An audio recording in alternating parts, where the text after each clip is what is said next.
నమస్తే, welcome to our YouTube channel world of BCA.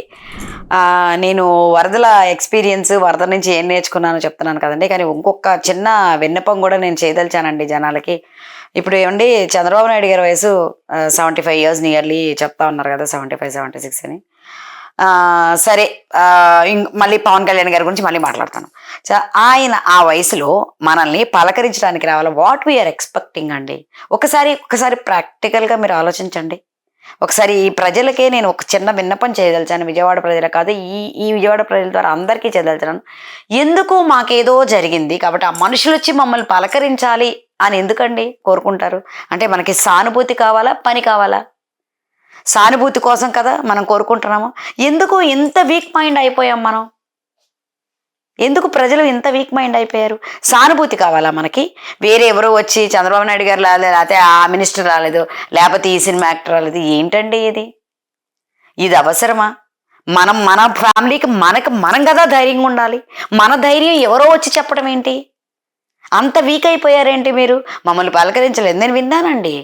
నేను ఇక్కడ చాలా మందికి మా వైపు రాలేదండి చంద్రబాబు నాయుడు గారు. మమ్మల్ని చంద్రబాబు నాయుడు మా వైపు రాలా, మమ్మల్ని పలకరించలే. ఏంటండి పలకరించేది? నేనైతే ఒకటే చెబుతాను, బియ్యం వచ్చినాయా, కూరగాయలు వచ్చినాయా, పాలు ఉన్నాయా? పోనీ మీకు పనులు దొరకడం కష్టం, ఇవన్నీ అవైలబుల్గా ఉండడం కష్టం అని అన్నీ సప్లై చేస్తున్నారు కుదిరినంత వరకు. ఆ పని ముఖ్యమా, లేకపోతే వాళ్ళు వచ్చి మనల్ని పలకరించడం ముఖ్యమా?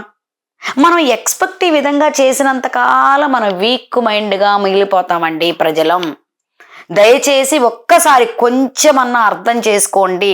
మనం ఎప్పుడైతే మీరు అన్నం లేదు, బియ్యం ఎక్స్పెక్ట్ చేయండి, కూరగాయలు ఎక్స్పెక్ట్ చేయండి, వెళ్ళటానికి పైకి పరిస్థితి లేదు, సప్లై వండిన అన్నం ఎక్స్పెక్ట్ చేయండి, ఆహారం ఎక్స్పెక్ట్ చేయండి. ఎందుకంటే అది అవసరం మనకి.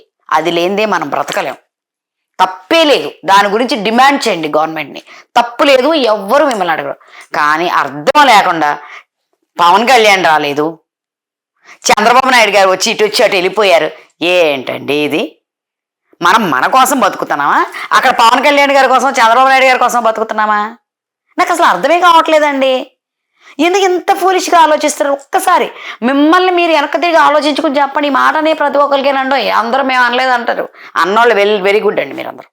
మీరు అలాగా ఆలోచిస్తున్నారు. Thank you very much. కానీ నేను అన్న వాళ్ళకి ఈ ఆలోచన ఒకవేళ రాక అన్నారేమో అని చెప్తున్నాను. నేను చాలా చోట్ల విన్నాను ఇది. మనకి ఏం కావాలి? పాలు లేవు, పాలు కావాలి, అది సప్లై లేదు, మాకు సప్లై అవసరం, అడగండి. అయినా అండి, ప్రతి మనిషికి ఒక వృత్తి ఉంది కదా. మనం కూడా పొద్దున్న లెగిస్తే మన డ్యూటీకి మనం వెళ్తున్నాం కదా. మరి ముఖ్యమంత్రి గారి పని మనల్ని పరామర్శించడమా అండి? ఈ టైంలో వాళ్ళకి ఎంత ఒత్తిడి ఉంటుందండి? ఎంత ఒత్తిడి ఉంటుంది? ఆయన అక్కడ కూర్చుని మినిస్టర్లతోనో, కలెక్టర్లతోనో, రెవెన్యూ వాళ్ళతోనో, ఇంకా కింద వాళ్ళతోనో, ఇంకో పైన వాళ్ళతోనో, సెక్రటరీస్తోనే, వీలైతే సెంట్రల్ గవర్నమెంట్తోనే అక్కడ మాట్లాడుతూ ఆయన ఉండి అక్కడ చేస్తే మనకు మంచి జరుగుతుంది. అంతేగాని మా దగ్గరికి రా అంటే అవన్నీ చేసేది ఎవరు? నేను మాత్రం ఈ విషయంలో ఐ అప్రిషియేట్ పవన్ కళ్యాణ్ గారండి. ధైర్యం చేసి ఆయన ఇలా సొసైటీ అనుకుంటుందని తెలిసి కూడా అసలు కేరే చేయలేదండి. ఆయన ఎప్పుడు ఇలాంటి విషయాలు చిన్న కేర్ చేయడండి. నాకు తెలుసు ఆ విషయం బాగా. ఆయన రాలా. ఎందుకు? ఆయన రావటం మనకు డిస్టర్బెన్స్. ఆయనకు కాదు, అప్పుడు కూడా మనం ఫోటోలు తీసుకోవడానికి వెళ్తాం. ఎందుకంటే మన దృష్టిలో పవన్ కళ్యాణ్ గారు ఎప్పుడు కొంతమంది అభిమానం, నో డౌట్, ఆయన దేవుడు అండి. కొంతమందికి, మాకు దేవుడే, నో డౌట్. ఎందుకంటే చేసే పనులను బట్టి దేవుడు. మళ్ళీ దేవుడు అయ్యి ఆయన ఏం చేసేద్దండోయ్, ఆయన అసలు దేవుడిగా వద్దు. మా పవన్ కళ్యాణ్ గారు మా మనిషి అంతే.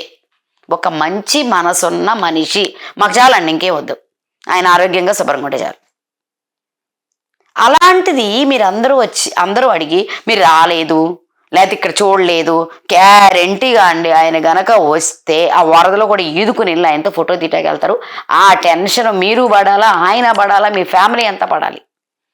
దానికన్నా వాళ్ళు అక్కడ కూర్చొని రివ్యూస్ చేసుకుంటూ, ఏ ఊరు ఎలా ఉందో తెలుసుకుంటూ, ప్రజలకు ఎలా ఉందో తెలుసుకుంటూ, వీలైనంత టైము వాళ్ళ పని వాళ్ళని చేసుకొని ఇస్తే మనకు మంచి జరుగుతుంది. ఆయన మన దగ్గరికి వస్తే మనకి ఏం జరుగుద్దండి? ఆయన కూడా మనలాంటివాడే కదా. మనం ఎలా ఉన్నాం అప్పుడు ఆయన కూడా నీళ్ళలో తడిసి బురదలో తడిసి అలాగే ఉంటారు. అది చంద్రబాబు నాయుడు గారే కానీ, మోడీ గారే కానీ, బ్రహ్మదేవుడే కానీ, పవన్ కళ్యాణ్ గారే కానీ. ఎప్పుడు అలా ఎక్స్పెక్ట్ చేయకూడదండి. అది చాలా తప్పు ఆలోచన.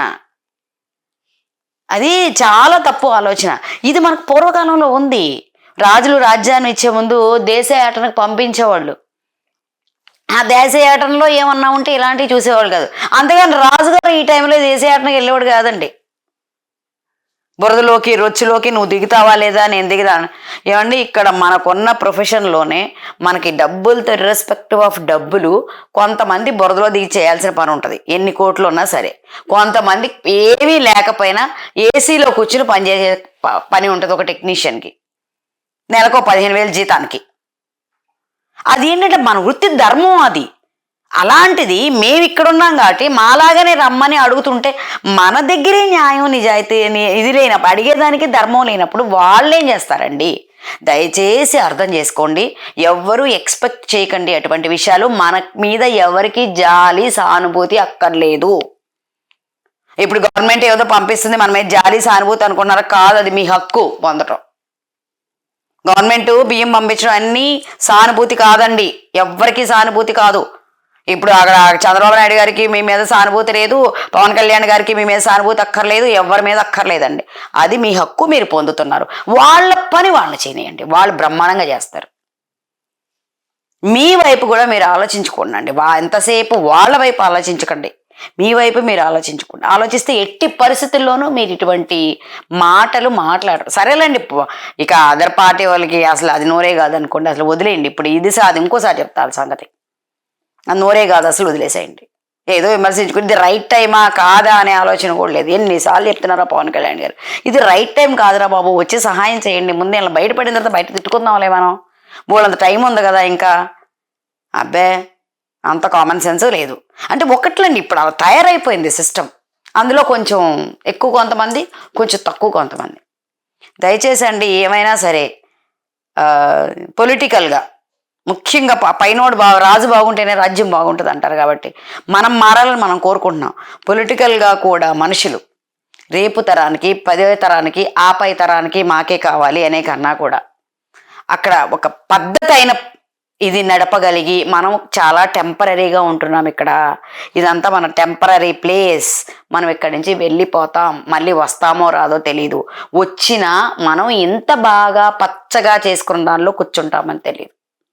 బాగా అన్ని పెట్టేసుకున్నామండి లోపల, నీట్గా ఇల్లంతా సర్దుకున్నాం, మళ్ళీ వచ్చి ఆ ఇంట్లోనే కూర్చుంటామా? అలా అయితే మనం 100 తరాలకు సరిపడే డబ్బు సంపాదించుకొని కూర్చుంటాం. ఆ పద్ధతి లేదు కదా మనకి.